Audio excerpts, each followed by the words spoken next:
മാർക്കോസിന്റെ വിശുദ്ധ സുവിശേഷത്തിൽ നിന്നുള്ള വായന. കർത്താവേ, അങ്ങേക്ക് മഹത്വം. അക്കാലത്ത് യേശു ജെറുസലേമിൽ പ്രവേശിച്ച് ദേവാലയത്തിനുള്ളിലേക്ക് പോയി. ചുറ്റും നോക്കി എല്ലാം കണ്ട ശേഷം നേരം വൈകിയതിനാൽ 12 പേരോടുകൂടെ ബഥാനിയയിലേക്ക് പോയി. അടുത്ത ദിവസം അവർ ബഥാനിയയിൽ നിന്ന് വരുമ്പോൾ അവന് വിശക്കുന്നുണ്ടായിരുന്നു. അകലെ തളിരിട്ട് നിൽക്കുന്ന ഒരു അത്തിമരം കണ്ട് അതിലെന്തെങ്കിലും ഉണ്ടാകാമെന്ന് വിചാരിച്ച് അടുത്തു ചെന്നു. എന്നാൽ ഇലകളല്ലാതെ മറ്റൊന്നും കണ്ടില്ല. അത് അത്തിപ്പഴങ്ങളുടെ കാലമല്ലായിരുന്നു. അവൻ പറഞ്ഞു, ആരും ഇനി ഒരിക്കലും നിന്നിൽ നിന്ന് പഴം തിന്നാതിരിക്കട്ടെ. അവന്റെ ശിഷ്യന്മാർ ഇത് കേട്ടു. അവർ ജെറുസലേമിലെത്തി. അവൻ ദേവാലയത്തിൽ പ്രവേശിച്ച് അവിടെ ക്രയവിക്രയം ചെയ്തുകൊണ്ടിരുന്നവരെ പുറത്താക്കാൻ തുടങ്ങി. നാണയമാറ്റക്കാരുടെ മേശകളും പ്രാവ് വിൽപ്പനക്കാരുടെ ഇരിപ്പിടങ്ങളും അവൻ തട്ടിമറിച്ചിട്ടു.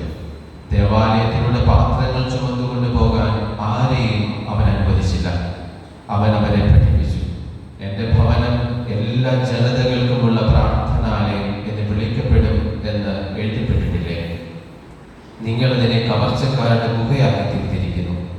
ഇത് കേട്ടപ്പോൾ പ്രധാന പുരോഹിതന്മാരും നിയമജ്ഞരും അവനെ നശിപ്പിക്കാൻ മാർഗം അന്വേഷിച്ചു. കാരണം അവനെ അവർ ഭയപ്പെട്ടു. ജനങ്ങളെല്ലാം അവന്റെ പ്രബോധനങ്ങളെ കുറിച്ച് വിസ്മയിച്ചിരുന്നു. വൈകുന്നേരമായപ്പോൾ അവർ നഗരത്തിന് വെളിയിലേക്ക് പോയി.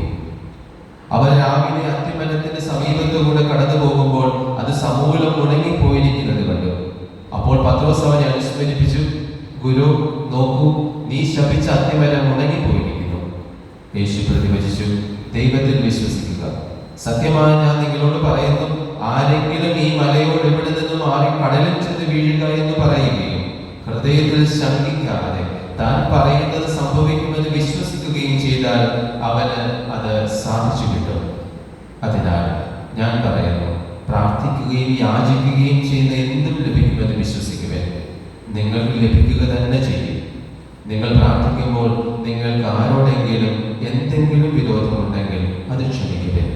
അപ്പോൾ സ്വർഗത്തിലുള്ള നിങ്ങളുടെ പിതാവ് നിങ്ങളുടെ തെറ്റുകൾ ക്ഷമിക്കും. കർത്താവിന്റെ സുവിശേഷം. ക്രിസ്തുവേ, അങ്ങേക്ക് സ്തുതി.